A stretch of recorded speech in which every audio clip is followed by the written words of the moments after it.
നമസ്കാരം. ഒരു അപ്കമിങ് എപ്പിസോഡിൻ്റെ സ്റ്റോറിയാണ് പറയാനായിട്ട് പോകുന്നത് കേട്ടോ. അപ്പോൾ എല്ലാവരും സ്റ്റോറി മുഴുവനായിട്ട് കേൾക്കുക.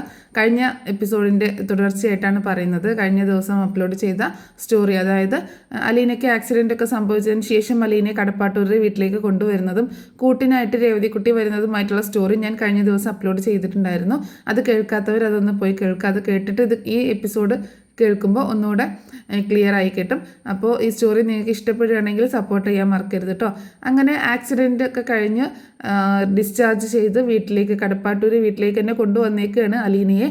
വൈജയ്ക്ക് ഒട്ടും താല്പര്യം ഉണ്ടായിരുന്നില്ല. പിന്നെ രേവതിക്കുട്ടി കൂടി വരാമെന്ന് പറഞ്ഞപ്പോൾ വീട്ടിലെ കാര്യങ്ങളും നടക്കുമല്ലോ, അങ്ങനെ സമ്മതിച്ചതാണ്. അങ്ങനെ ഇരിക്കെ ഇതിൻ്റെ പിന്നീട് പോലീസ് കേസൊക്കെ ഉണ്ട്. എന്തായാലും ആക്സിഡൻ്റ് അല്ലേ, പോലീസ് അന്വേഷിക്കാതിരിക്കത്തില്ലല്ലോ. ഹോസ്പിറ്റലിൽ വന്ന സമയത്ത് അലീനയ്ക്ക് സംസാരിക്കാനൊന്നും പറ്റിയിട്ടുണ്ടായിരുന്നില്ല.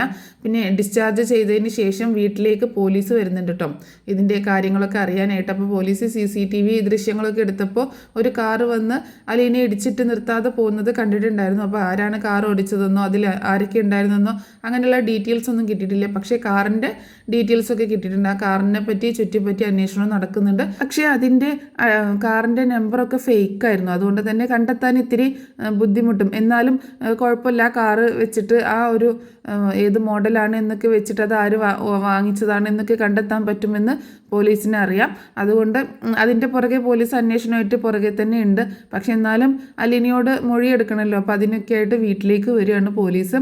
അങ്ങനെ വീട്ടിലേക്ക് വരുന്ന സമയത്ത് ബാലചന്ദ്രനും വൈജയന്തി എല്ലാവരും വീട്ടിലുണ്ട് കേട്ടോ. മനു ഉണ്ട് വീട്ടിലും.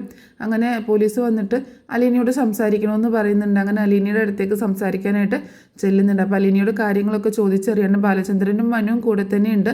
അതുപോലെ രേവതിക്കുട്ടി അവിടെ ഉണ്ട് കേട്ടോ.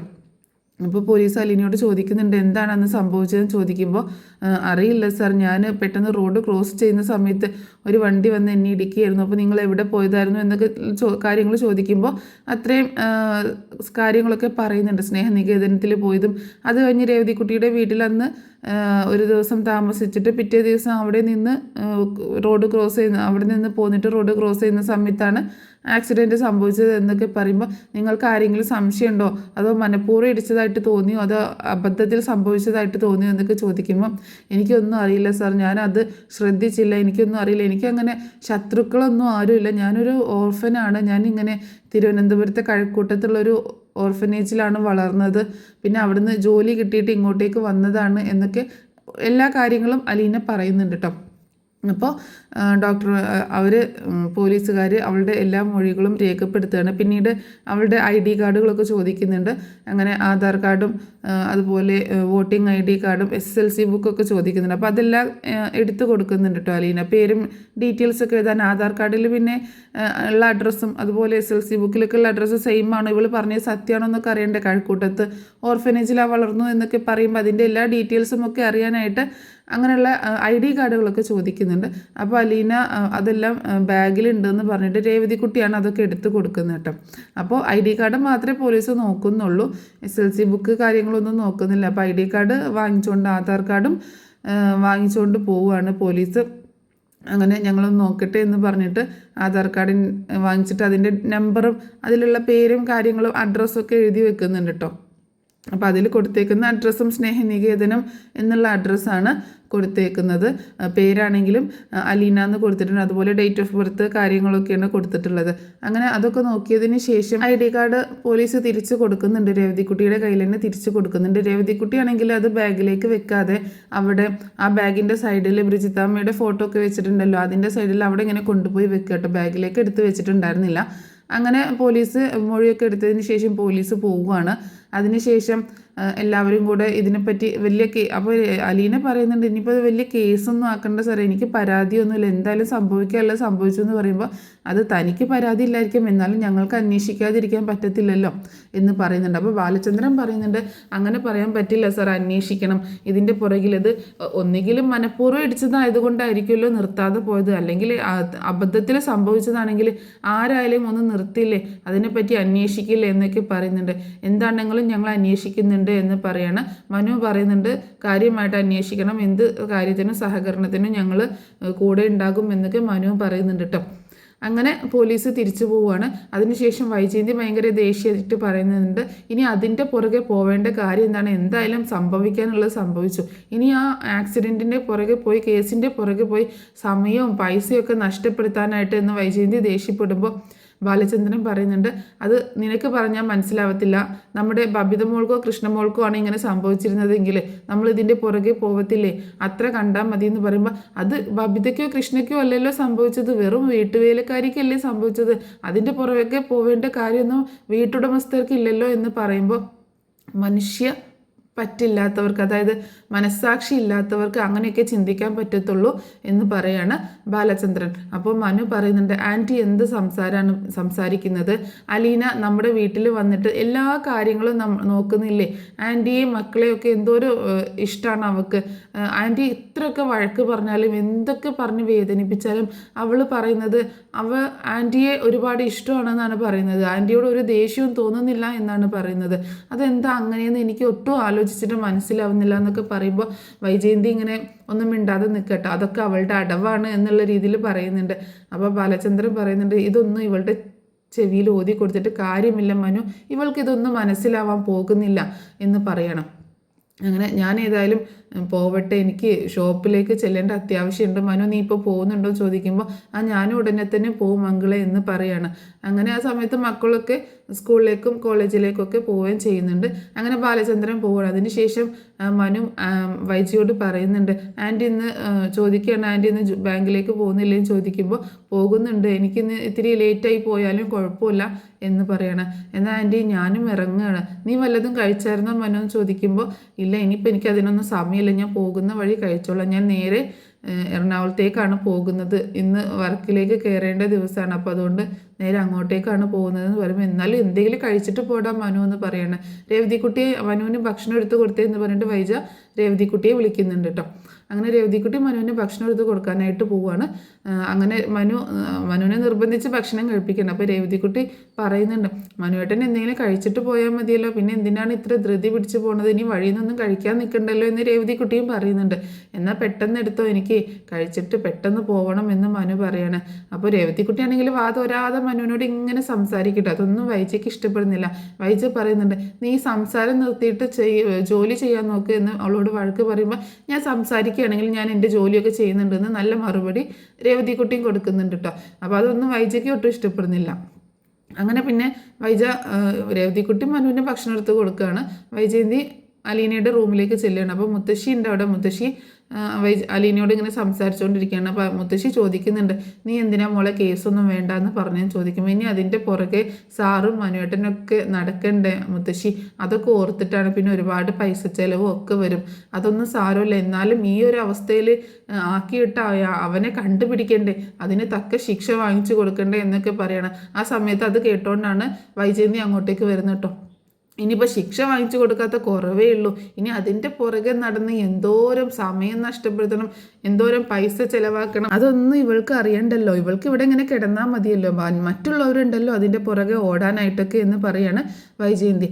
അപ്പോൾ അലീന പറയുന്നുണ്ട്, ഞാൻ പറഞ്ഞതാണ് മാഡം ഇതിൻ്റെ പുറകെ പോകണ്ടെന്ന്, എനിക്ക് കേസൊന്നുമില്ലാന്ന്, എനിക്ക് പരാതിയില്ലാന്ന് ഞാൻ പറഞ്ഞതാണ്, പക്ഷേ പോലീസും സമ്മതിച്ചില്ല, സാറും മനുവേട്ടനും സമ്മതിക്കുന്നില്ല എന്ന് പറയാണ്. എങ്ങനെ സമ്മതിക്കാതിരിക്കും, അവർക്ക് പ്രിയപ്പെട്ടവളല്ലേ നീ, അവരുടെ കണ്ണിലുണ്ണിയല്ലേ നീ എന്നൊക്കെ പറഞ്ഞ് കളിയാക്കുന്നുണ്ട് കേട്ടോ. നീ എന്താണ് വൈജയ് പറയുന്നത് എന്നൊക്കെ ചോദിക്കാൻ ആ സമയത്താണ് അലീനയുടെ ആധാർ കാർഡ് അവിടെ ഇരിക്കുന്നത് വൈജ കാണുന്നത് കേട്ടോ. നിൻ്റെ ഒരു ID കാർഡ് ഇതിൽ തന്തേൻ്റെ തള്ളേൻ്റെ പേരാണോ അഡ്രസ്സാണോ കൊടുത്തേക്കുന്നത് എന്നൊക്കെ പരിഹസിച്ചുകൊണ്ടാണ് ആധാർ കാർഡ് എടുത്ത് നോക്കുന്നത് കേട്ടോ. അപ്പോൾ അതിൽ അലീന എന്നുള്ള പേരും അതിൻ്റെ താഴെ ആകെ ഫ്രണ്ടിലായിട്ട് നമുക്ക് പേരും ഡേറ്റ് ഓഫ് ബർത്തും ആധാർ നമ്പറും ആണല്ലോ കാണിക്കുന്നത്. അങ്ങനെ ആ ഡേറ്റ് ഓഫ് ബർത്ത് കണ്ടതും പെട്ടെന്ന് ഒന്നും തോന്നില്ല കേട്ടോ. പെട്ടെന്ന് അത് തിരിച്ച് അഡ്രസ്സ് നോക്കുന്നുണ്ട്. പെട്ടെന്ന് അഡ്രസ്സ് കണ്ടപ്പോൾ അതിൽ നമ്മുടെ സ്നേഹനികേതനത്തിൻ്റെ അഡ്രസ്സാണ് കൊടുത്തേക്കുന്നത്. പിന്നെ സ്വന്തമായിട്ട് അഡ്രസ്സ് ഇല്ലാത്തവർക്ക് ഇങ്ങനെ ഒരു സ്ഥാപനത്തിൻ്റെ അഡ്രസ്സെങ്കിലും കൊടുക്കാനുണ്ടല്ലോ എന്ന് പറയണം. അപ്പോൾ അതിന് കളിയാക്കുന്നുണ്ട് കേട്ടോ. അപ്പോൾ അലീന പറയുന്നത്, ഞങ്ങൾ ഓർഫനേജിലാണ്, ഞങ്ങൾ സ്നേഹനികേതനത്തിലാണ് വളർന്നത്, അതുകൊണ്ട് ഞങ്ങൾക്ക് അവിടുത്തെ അഡ്രസ്സല്ലേ കൊടുക്കാൻ പറ്റത്തുള്ളൂ എന്ന് പറയണം. അപ്പോൾ സ്വന്തമായിട്ട് തന്തയും തള്ളയും ഉണ്ടായിരുന്നെങ്കിൽ ഈ അഡ്രസ്സിന് പകരം സ്വന്തം അഡ്രസ്സ് കൊടുക്കാമായിരുന്നല്ലോ എന്ന് പറയുമ്പോൾ അത് എൻ്റെ കുഴപ്പമില്ലല്ലോ മാഡം, എന്നെ ഉപേക്ഷിച്ചവരല്ലേ അതിനെപ്പറ്റി ചിന്തിക്കേണ്ടത് എന്ന് പറയാണ് അലീന. ഏതോ തന്തയ്ക്കും തള്ളയ്ക്കും പഴിച്ചുണ്ടായ നിനക്കൊക്കെ എങ്ങനെ നല്ല അഡ്രസ്സ് കിട്ടാനാ എന്നൊക്കെ, അതിലും നല്ലത് ഇത് തന്നെയാണെന്ന് പറയുകയും ചെയ്യുന്നുണ്ട് ആ സമയത്ത് വൈജയന്തി. അങ്ങനെ വൈജയന്തി ആ ID കാർഡ്, ആധാർ കാർഡ് അവിടെ തിരിച്ചു വെക്കുന്ന സമയത്താണ് യാദൃശ്ചികമായിട്ട് ഡേറ്റ് ഓഫ് ബർത്തിലേക്ക് വീണ്ടും കണ്ണുകളൊന്ന് പോകുന്നു കേട്ടോ. ആദ്യം അത് അത്രയും ശ്രദ്ധിച്ചിട്ടുണ്ടായിരുന്നില്ല. പക്ഷെ ആ ഡേറ്റ് കണ്ടതും വൈജയന്തിയുടെ കണ്ണിൽ ഇരുട്ട് കയറുന്നത് പോലെ തോന്നുകയാണ്. ആകെ കറങ്ങുന്നത് പോലെ, തല കറങ്ങുന്നത് പോലെയൊക്കെ വൈജയന്തി ആകെ ഷോക്കായിട്ട് ഇങ്ങനെ നിൽക്കട്ടോ. കണ്ണിൽ ഇരുട്ട് കയറി തല കറങ്ങുന്ന ഒരു ഫീലിൽ ഇങ്ങനെ നിൽക്കട്ടോ. അപ്പോൾ അലീനയും ഇത് എന്താ പറ്റിയത് എന്നുള്ള രീതിയിൽ ഇങ്ങനെ നോക്കി നിൽക്കുന്നുണ്ട്. മുത്തശ്ശിയും ആകെ അങ്കലാപ്പിൽ ഇങ്ങനെ നിൽക്കുകയാണ്.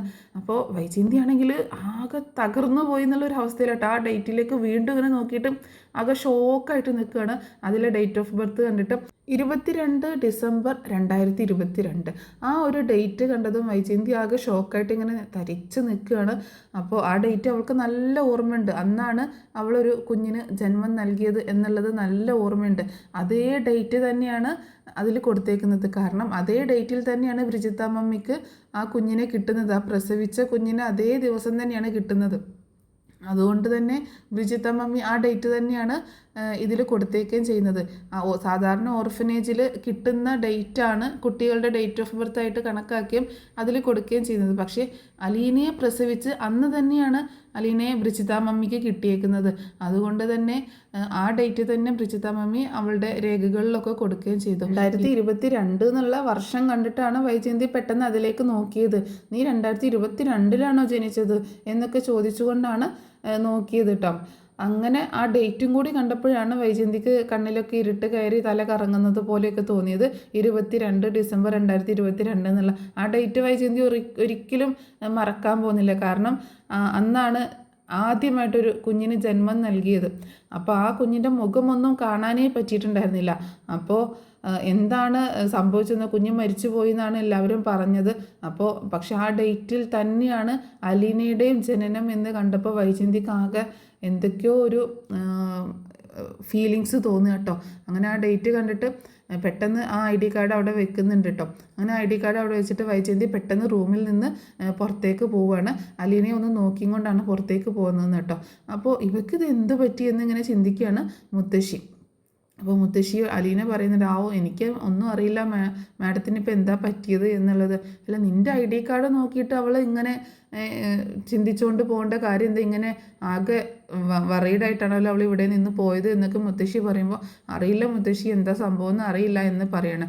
അപ്പോൾ മുത്തശ്ശിക്കും എന്തോ ഒരു പന്തികേട് തോന്നിയിട്ട് മുത്തശ്ശി ചെന്നിട്ട് ഞാനൊന്ന് നോക്കട്ടെ ID കാർഡ് എന്ന് പറഞ്ഞിട്ട് മുത്തശ്ശി ID കാർഡ് എടുത്ത് നോക്കുന്നുണ്ട്. അപ്പോൾ മുത്തശ്ശിക്ക് ID കാർഡ് നോക്കുമ്പോൾ 22 ഡിസംബർ 2022 എന്ന് കണ്ടിട്ട് മുത്തശ്ശി ചോദിക്കുന്നുണ്ട്, നീ 2022 ജനിച്ചത്? അപ്പോൾ എന്നിങ്ങനെ ചോദിക്കുന്നുണ്ട്. പക്ഷെ മുത്തശ്ശിക്ക് ആ ഡേറ്റ് അത്രയ്ക്ക് കണ്ട് മെമ്മറിയിലേക്ക് കത്തുന്നില്ല കേട്ടോ. കാരണം വൈജയന്തി ഒരിക്കലും മറക്കില്ല. മുത്തശ്ശിക്ക് 2022 എന്നുള്ളത് മുത്തശ്ശിക്ക് അറിയാം. 2022 വൈജയന്തി പ്രസവിച്ചത് എന്നുള്ളത് അറിയാം. പക്ഷേ കറക്റ്റ് ഡിസംബർ 22 എന്നുള്ളത് മുത്തശ്ശിക്ക് ഓർമ്മയില്ല. അപ്പോൾ ആ വർഷം കണ്ടപ്പോൾ മുത്തശ്ശിക്ക് ഇങ്ങനെ ചെറുതായിട്ട് എന്തൊക്കെയോ തോന്നുന്നുണ്ട് കേട്ടോ. ഈ വർഷം എനിക്ക് നല്ല പരിചയമുണ്ട്, ഈ വർഷത്തിൽ ആരോ ജനിച്ചിട്ടുണ്ട് കുടുംബത്തിൽ എന്ന് അങ്ങനെ മുത്തശ്ശി പറയുകയും ചെയ്യുന്നുണ്ട്. അപ്പോൾ അലീന ഇങ്ങനെ മനസ്സിൽ ചിന്തിക്കണം, ഒരു പക്ഷേ ആ ഡേറ്റ് കണ്ടിട്ടായിരിക്കാം മാഡത്തിന് ഇങ്ങനെയൊക്കെ തോന്നിയത് എന്ന് അലീന ചിന്തിക്കുകയും ചെയ്യുന്നുണ്ട് കേട്ടോ. ആ ഡേറ്റ് മാഡത്തിൻ്റെ മനസ്സിലിങ്ങനെ തറച്ചിട്ടുണ്ടായിരിക്കുമെന്ന് അലീന ചിന്തിക്കുകയാണ്. അപ്പോൾ മമ്മി എന്നോട് പറഞ്ഞിട്ടുണ്ട്, എന്നെ കിട്ടിയ ഡേറ്റ് എന്ന് പറഞ്ഞിട്ടുണ്ടെങ്കിൽ എന്നെ പ്രസവിച്ച ഡേറ്റിൽ തന്നെയാണ് എന്നെ കിട്ടിയത്. അതുകൊണ്ട് ആ ഡേറ്റ് തന്നെയാണ് എല്ലാ രേഖകളിലും കൊടുത്തേക്കുന്നത്, ഇവിടുത്തെ രേഖകളിലൊക്കെ എഴുതിയേക്കുന്നത്. അതുകൊണ്ട് നിൻ്റെ ID കാർഡിലൊക്കെ അതാണ് അങ്ങനെ തന്നെ വന്നത്. മറ്റുള്ളവരിതൊന്നും അങ്ങനെ എനിക്ക് കിട്ടിയിട്ടില്ല. രേവതിക്കുട്ടിയുടേത് പോലും എനിക്ക് കറക്റ്റ് ഡേറ്റ് അറിയത്തില്ല. അവളുടെ അമ്മ ആ ID കാർഡ് ഒക്കെ കാണിച്ച് തന്നത് കൊണ്ടാണ് എനിക്ക് രേവതിക്കുട്ടിയുടേതും ശരിക്കായിട്ടുള്ള ഡേറ്റ് ഓഫ് ബർത്ത് കിട്ടിയത്. പിന്നെ ചിന്നുമോളുടേതാണെങ്കിലും നിന്നെപ്പോലെ തന്നെയാണ് ചിന്നുമോളെ എനിക്ക് കിട്ടിയത്. പ്രസവിച്ച ഉടനെ തന്നെ എനിക്ക് ചിന്നുമോളെ കിട്ടുകയാണ് ഉണ്ടായിട്ടുള്ളത്. ഒരു ദിവസത്തെ വ്യത്യാസം ഉണ്ടെങ്കിലും അവളുടെ ഡേറ്റും കാര്യങ്ങളൊക്കെ എനിക്ക് അറിയാമായിരുന്നു. അതുകൊണ്ട് അവളുടെ അഡ്രസ്സിലും ഞാൻ കറക്റ്റ് ഡേറ്റാണ് കൊടുത്തേക്കുന്നത്. നിന്നെയാണ് കറക്റ്റ് പ്രസവിച്ച അന്ന് തന്നെ എനിക്ക് കിട്ടിയത്, പ്രസവിച്ച ഉടനെ തന്നെ എനിക്ക് കിട്ടിയിട്ടുണ്ട്. അതുകൊണ്ടാണ് ഈ ID കാർഡിലൊക്കെ നിൻ്റെ ഒറിജിനൽ ഡേറ്റ് ഓഫ് ബർത്ത് തന്നെയാണ് ഞാൻ കൊടുത്തേക്കുന്നത് എന്നൊക്കെ ബ്രിജിത്ത മമ്മി അലീനയോട് പറഞ്ഞിട്ടുണ്ടായിരുന്നു. അപ്പോൾ അലീനയ്ക്ക് മനസ്സിലാവുകയാണ് ആ ഡേറ്റ് ഓഫ് ബർത്ത് കണ്ടിട്ടാണ് മാഡത്തിന് ആകെ ഷോക്കായതെന്ന് മനസ്സിലാവാണ്. വൈജയന്തി ആണെങ്കിൽ റൂമിൽ വന്നിട്ട് വീണ്ടും ആ ഹോളിലേക്കൊക്കെ ഇറങ്ങിയിട്ട് വീണ്ടും അലീനയുടെ റൂമിലേക്കൊക്കെ ഇങ്ങനെ തിരിഞ്ഞു നോക്കി ആകെ ഷോക്കായിട്ട് നിൽക്കുക കേട്ടോ. ആ ഡേറ്റിൽ തന്നെ ജനിച്ചവളാണ് അലീന. അതും എവിടെയാണ് ജനിച്ചത് എന്താണെന്നൊന്നുമില്ലല്ലോ, കഴക്കൂട്ടത്താണ് വളർന്നത്, ഓർഫനേജിലാണ് വളർന്നത്, അതും തിരുവനന്തപുരത്ത് തന്നെയാണ്. തിരുവനന്തപുരത്ത് ശാസ്തമംഗലത്തെ ഹോസ്പിറ്റലിലാണ് താൻ ഒരു പെൺകുഞ്ഞിന് ജന്മം നൽകിയത്. അത് ആണാണോ പെണ്ണാണോ എന്നൊന്നും അറിയത്തില്ലായിരുന്നു, ആരും തന്നോട് പറഞ്ഞില്ല. കുഞ്ഞ് മരിച്ചുപോയി എന്ന് മാത്രമേ തനിക്ക് അറിയത്തുള്ളൂ. പക്ഷെ അതൊരു പെൺകുഞ്ഞായിരുന്നു എന്നുള്ളത് സിസ്റ്റർമാരുടെയൊക്കെ സംസാരത്തിൽ നിന്ന് മനസ്സിലാക്കിയതാണ്. ആ കുഞ്ഞിൻ്റെ മുഖം ഒന്ന് കാണാനോ അതിനൊന്ന് പാല് കൊടുക്കാനോ ഒന്നും തന്നെ ഭാഗ്യം ലഭിച്ചിട്ടില്ല. ഞങ്ങൾ കുറേ ആഗ്രഹിച്ചതായിരുന്നു ഒരു പെൺകുഞ്ഞിനെ എന്നൊക്കെ ഇങ്ങനെ ചിന്തിക്കുക കേട്ടോ. ഞാനും ലാലിച്ചനും ഒരുപാട് ആഗ്രഹിച്ചിരുന്നതാണ് ഒരു പെൺകുഞ്ഞിനെ തന്നെ വേണമെന്ന്. ലാലിച്ചന് ഒരുപാട് ആഗ്രഹമായിരുന്നു എന്നെപ്പോലെ ഒരു പെൺകുഞ്ഞിനെ വേണമെന്ന് എന്നുള്ള കാര്യങ്ങളൊക്കെ പെട്ടെന്ന് ഇങ്ങനെ മനസ്സിലൂടെ ഇങ്ങനെ പോവുകയാണ്. ആ ഒരു ഡേറ്റ് കണ്ടപ്പോൾ ഒരുപാട് കാര്യങ്ങൾ വൈജയന്തിയുടെ മനസ്സിലൂടെ കടന്നു പോവുകയാണ്. ആരായിരിക്കും ഇവളും വളർന്നത് അവിടെ തന്നെയല്ലേ, അതേ ഡേറ്റിൽ തന്നെ ഇവളെ പ്രസവിച്ചേക്കുന്നത് ഇവളുടെ അമ്മ, എന്നിട്ട് ഇവളെ ഉപേക്ഷിച്ച് കളഞ്ഞേക്കുന്നു. അപ്പോൾ ഇവൾ ആരായിരിക്കും? അപ്പോൾ ഇവൾക്ക് എങ്ങനെ എൻ്റെ പാസ്റ്റ് അറിയാം, ആഗ്ര ചരിത്രമൊക്കെ അറിയാമെന്ന് പറഞ്ഞു, ഇവൾക്ക് എങ്ങനെ അറിയാം എന്നൊക്കെയുള്ള ഒരുപാട് 100 ചോദ്യങ്ങൾ അലീനയോട് ചോദിക്കാനുള്ള 100 സംശയങ്ങൾ ഇങ്ങനെ വൈജയന്തിയുടെ മനസ്സിലിങ്ങനെ വന്നുകൊണ്ടിരിക്കുക കേട്ടോ. എന്തായിരിക്കും, എങ്ങനെയായിരിക്കും ഇവൾ ഈ കാര്യങ്ങളൊക്കെ അറിഞ്ഞിട്ടുണ്ടാവുക? പിന്നെ അവളുടെ ഡേറ്റ് ഓഫ് ബർത്ത് കണ്ടതും അതും ആകെ വലിയൊരു പ്രശ്നമായി മാറിയേക്കുകയാണ്.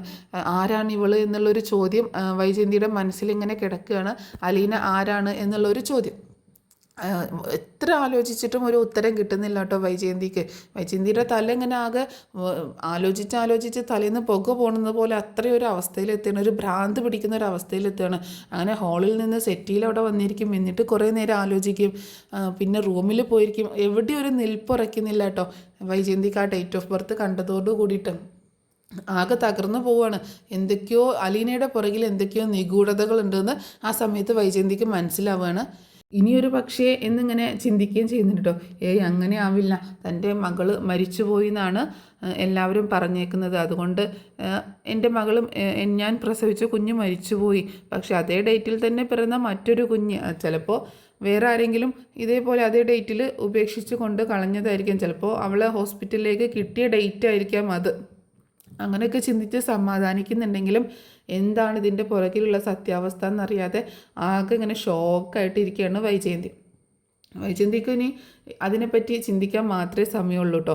അലീന ആരാണ്, അലീന എവിടെ നിന്നാണ് വന്നത്, അലീനയുടെ പാസ്റ്റ് എന്താണെന്നൊക്കെ അങ്ങനെ ചിന്തിച്ചുകൊണ്ടിരിക്കുമ്പോൾ പിന്നെ തോന്നുന്നുണ്ട്, ഒരു ഡേറ്റ് ഓഫ് ബർത്ത് കണ്ടു എന്ന് വിചാരിച്ചിട്ട് ഞാൻ എന്തിനിങ്ങനെ കാട് കയറി ചിന്തിക്കണം? അവളൊരു ഓർഫനേജിൽ വളർന്നതല്ലേ, ഏതോ ഒരു സ്ത്രീ പ്രസവിച്ചിട്ട് അവിടെ ഉപേക്ഷിച്ച് കളഞ്ഞതല്ലേ, അപ്പോൾ അവളെ കിട്ടിയ ഡേറ്റ് ആയിരിക്കും അതിൽ വന്നേക്കുന്നത്.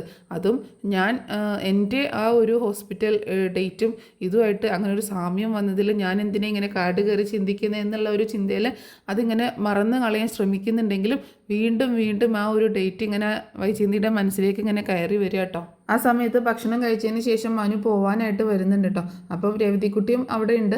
അങ്ങനെ മനു വന്നിട്ട് ആൻറ്റി ഞാൻ പോവാട്ടോ എന്ന് പറയുമ്പം വൈജയന്തി അത് കേൾക്കുന്നില്ല കേട്ടോ. ആൻറ്റി എന്ന് വീണ്ടും വിളിക്കുമ്പോഴും വൈജയന്തി കേൾക്കുന്നില്ല. ഇതേ ആൻറ്റി ഞാൻ പോവാണ് എന്ന് പറഞ്ഞിട്ട് ആൻറ്റിയെ തൊട്ട് വിളിക്കുമ്പോഴാണ് എന്ന് ചോദിച്ചുകൊണ്ട് തലപ്പൊക്കുന്നത്. എന്താ നീ പറഞ്ഞത് എന്ന് ചോദിക്കുമ്പോൾ ആൻറ്റി ഞാൻ പോവാണ്. ശരി എന്ന് പറയണം. ആൻറ്റിക്ക് ഇത് എന്ത് പറ്റിയെന്ന് ചോദിക്കുമ്പോൾ ഒന്നുമില്ല, എന്നാൽ ശരി നീ പൊക്കോ എന്ന് പറഞ്ഞിട്ട് മനുവിനെ പറഞ്ഞേക്കാണ്. അപ്പം രേവതിക്കുട്ടിക്കും എന്തോ ഒരു പന്തികേട് തോന്നുകയാണ്, എന്താണ് മാഡത്തിന് പറ്റിയത് എന്നോർത്തിട്ട്. അങ്ങനെ മനു പോകുന്നുണ്ട്. അങ്ങനെ രേവതിക്കുട്ടി വന്നിട്ട് വൈജയന്തിയോട് ചോദിക്കുന്നുണ്ട്, മാഡത്തിന് എന്താ പറ്റിയ, വല്ല കോഫി വേണോ ചായ വേണോ എന്നൊക്കെ ചോദിക്കുമ്പോൾ വേണ്ട എന്ന് പറയണം. അല്ല മാഡത്തിന് എന്താ പറ്റിയെന്ന് വീണ്ടും ചോദിക്കട്ടെ രേവതിക്കുട്ടി. എനിക്ക് എന്ത് പറ്റിയാലും നിനക്ക് എന്താ കുഴപ്പം, നീ നിൻ്റെ പണി നോക്ക് എന്ന് പറയണം വൈജയന്തി. അപ്പോൾ ഒന്ന് ദേഷ്യപ്പെടുന്നുണ്ട്.